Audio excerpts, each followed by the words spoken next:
This is the long-awaited compilation video of Scarlett's last 4 days of halter training. We're going to start off with day 27. After day 26, I actually turned Stewie out onto the pasture, so Scarlett got to be brave and hang out with herself for about 2 weeks until I restarted her training. She's been spending most of her time roaming free around the round pen. She doesn't have to go in her little pen anymore, so I'm just starting off with lifting up her feet and seeing if she'll stand still in an open space, and she kind of wiggles around a little bit, but she's being relatively unreactive, so that's good, and we're just going to work on it for a little bit. I was able to pretty quickly get her to pick up both front feet very calmly and hold them up for an extended period of time, so that was awesome. I was a little bit surprised she was as good as she was because she had spent a lot of time by herself. When I went to go work on her back feet, she did scoot around a little bit when the rope got tight, and that's okay.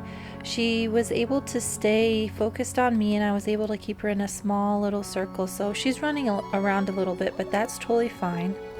She was able to listen to me pretty well and eventually settled down, and I was able to get back to picking up her hind feet. She did have a few little bobbles, but overall she was really good for her first day back after such a long amount of time off. Once I was done handling all of her feet, that's where we quit for the day. Her 28th day of halter training was just a few days after that, so I wanted to go in and see if maybe she was ready to have her feet trimmed. I had recently changed her food, so she was a little bit fresh. I've really been upping the amount of concentrate she gets because she's starting to grow at a faster rate, so it took a while for me to catch her. I went right in and started handling her feet in the same way I did when we left off. So I picked them up a few times with the rope, and then I decided to just go ahead and see how she would be with me actually handling her feet with my hands. And she didn't really like it very much at first, but she didn't do anything bad. She just kind of got a little bit frightened by it. And this is where all of our previous work is really gonna show. Even though she was pretty scared of picking up her feet, I went really easy with her, and after a while she figured out that it wasn't going to be so bad, and she let me pick up both of her front feet pretty easily. This one she didn't really want to stand very still for, but she did pretty good considering this was the very first time I picked her feet up without the help of a rope. And I just kept going back in until she was pretty comfortable with me lifting her like straight up. I was thinking she maybe would let me trim a little bit of her feet today, but I didn't want to do too much, so I decided to see how she was going to be with lunging in an open space. Some horses have a hard time with this if they don't respect the pressure that you're putting on the lead rope, but this girl has been lunging for a while and she was a superstar.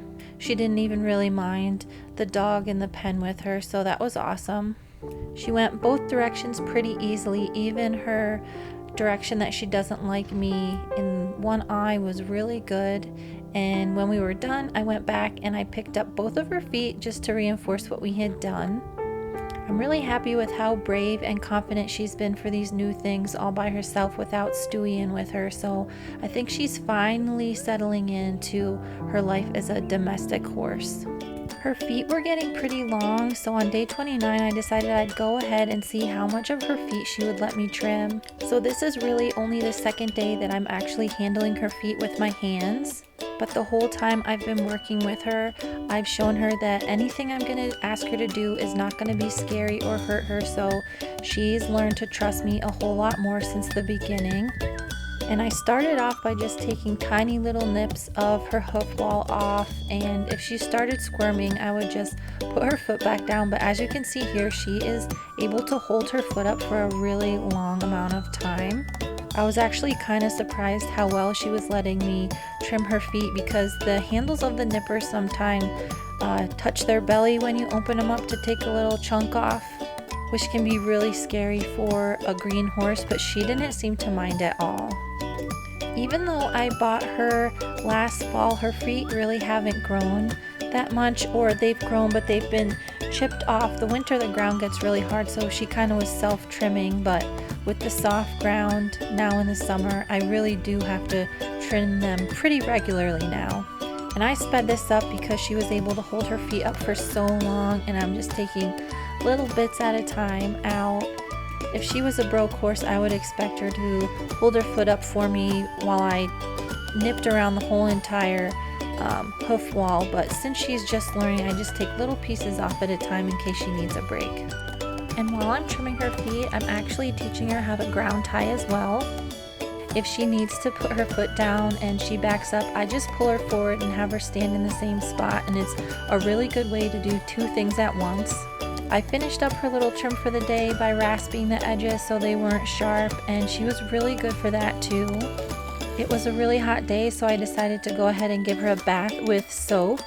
So I've given her a few baths during her halter training, but this is the first one that I've actually put soap on her and really scrubbed her down, and I think she really liked it.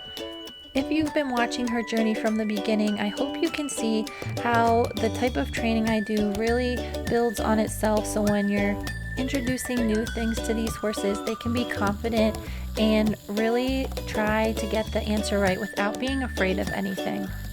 Scarlett will pretty much just be hanging out for the rest of the summer. She still has some growing to do and she's not quite caught up yet, so she's just gonna get some time to rest and be a horse. I hope you enjoyed this glimpse into what it takes to make a completely wild horse a willing partner. I'm sure I'll post some more videos of her in the future, so stay tuned to see what happens next.